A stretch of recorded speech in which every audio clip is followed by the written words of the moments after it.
Good day, everyone. You're welcome to my channel. This channel is spurred by my enthusiasm to help my students understand, you know, their course contents in the area of prose fiction. Basically, any lover of literature or anybody who is interested in creative writing, can also join the class and explore all the mentoring techniques, visible in this class.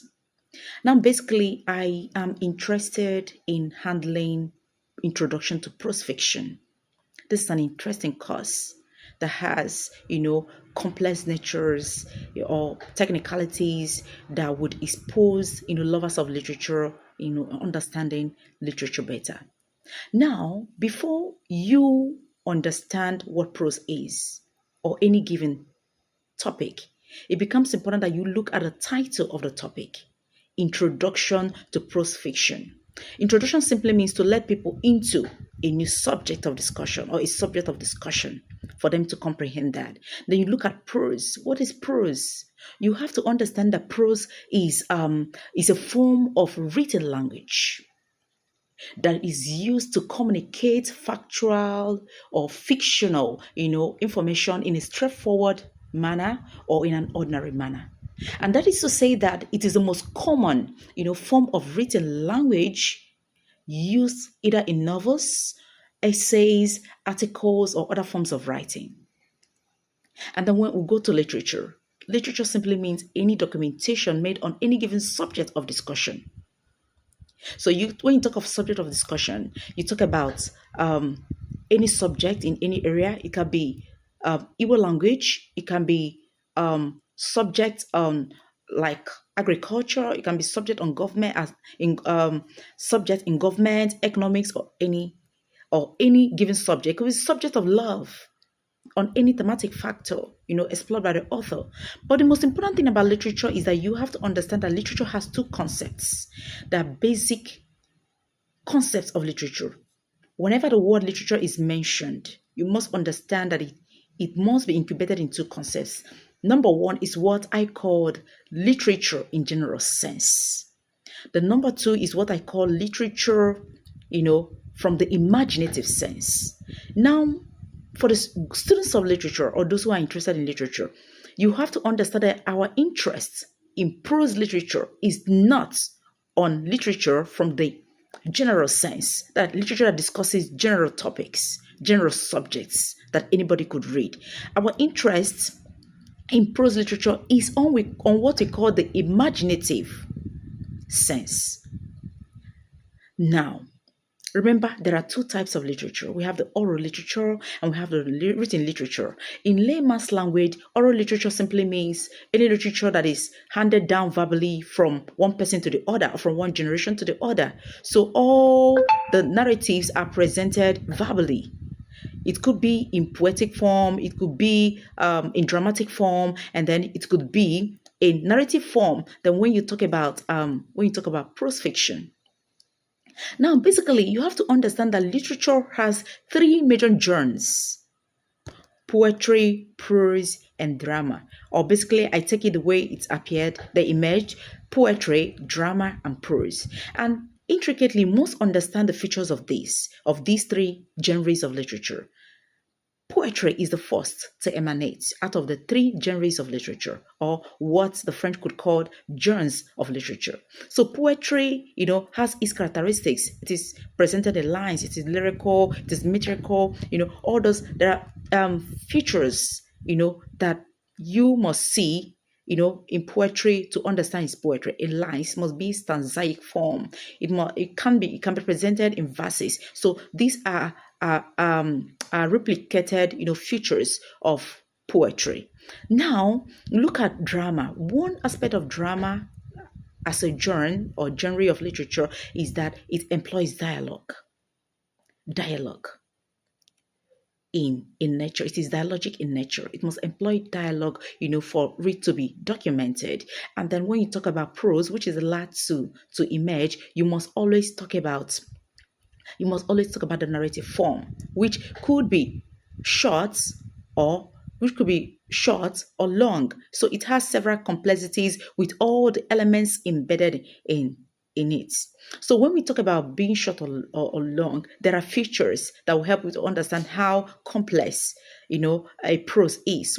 There are three aspects of prose. Remember, we have short story, novella or the novelette, and then the novel, which is the longest. So when you talk about short story, short story is the shortest of the three aspects of fiction, and followed by the novella or the novelette, which is of a medium length. It is longer than the short story, but shorter than the novel, which is the longest.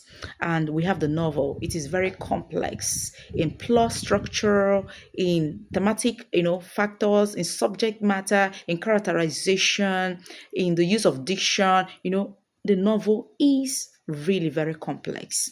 Now, moving up to the elements. Every aspect of prose, in terms of fictional work, every fictional work must have certain elements. What are these elements? We have the plot as an element, as an important element of fiction. We have the setting as an important element of fiction. And then we have a character and characterization as important elements of fiction, that we have point of view as a great element of fiction.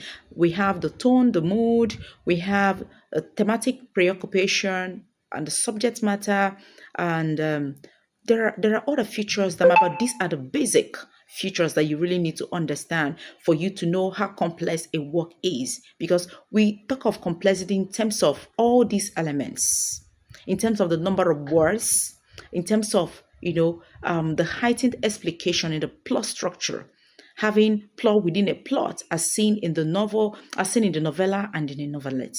Now, basically, we ask ourselves, prose fiction or prose literature. For you to understand, you can't talk about prose without understanding what literature is, because literature is the mother of prose. Now, basically, before we venture into prose literature, we must understand the facts. Literature in the general sense incorporates also prose, because prose is also used in everyday language. It's a form of everyday language or ordinary language that employs the narrative skills, in telling stories, in communicating ideas without any regular or rhythm or meter as seen in poetry. So you must understand that when you talk about prose, there is a general sense attached to prose, and there is an imaginative sense attached to prose.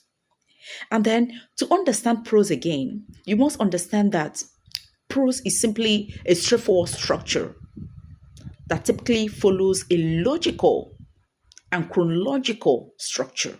So when you talk about this chronological structure or straightforward structure, you must understand it plays from these two concepts: the general sense concept of literature or prose, and the general concept and the imaginative sense of literature. Now, we also look at this characteristic of prose from its focus on content. Every prose you are writing, whether from the general sense or from the imaginative sense, must focus on a given content. That is to say that prose prioritizes, the communication of information, of ideas, of stories over any aesthetic combinations as seen in poetry. Therefore, we must understand that prose has different forms. It has different forms. It could take the form of fiction, that is the imaginative sense, like short stories, novels, novellas, and other forms of imaginative writings. Prose can take the form of non-fiction.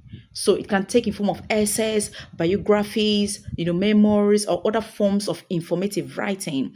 Prose can also take the form of journalism, like news articles, features, that could feature stories and other forms of journalistic writings. And then you must understand that prose can take the form of academic writing, like research papers, that your lecturers write on or other researchers write on, like thesis, the projects that you write, MA thesis and PhD dissertations. These are all forms of scholarly writings.